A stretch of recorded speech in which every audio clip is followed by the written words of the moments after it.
પોલીસની મોટી કાર્યવાહી। ગરબાડા પોલીસે બુટલેગરના ઇરાદા પર ફેરવ્યું પાણી।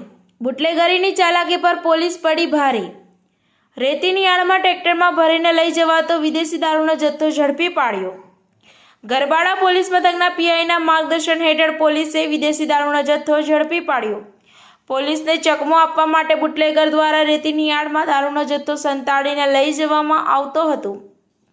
ચદલા ગામેથી વિદેશી દારૂનું ભરેલું ટ્રેક્ટર ઝડપી પાડ્યું। પોલીસે ટ્રેક્ટરમાંથી વિદેશી દારૂની ટીન બિયરની 1200 બોટલો કિંમત ₹2,28,000નો દારૂ તેમજ દારૂની હેરાફેરી કરવા માટે ઉપયોગમાં લીધેલ ટ્રેક્ટર કિંમત ₹4 લાખ મળી કુલ ₹6,28,000નો મુદ્દામાલ જપ્ત કરી બુટલેગર કૈલાસભાઈ મગનભાઈ માવી મધ્યપ્રદેશના બુટલેગરના જેલ ભેગે કર્યો છે। TV18 ન્યૂઝ નેટવર્ક સાથે બસર મલિક।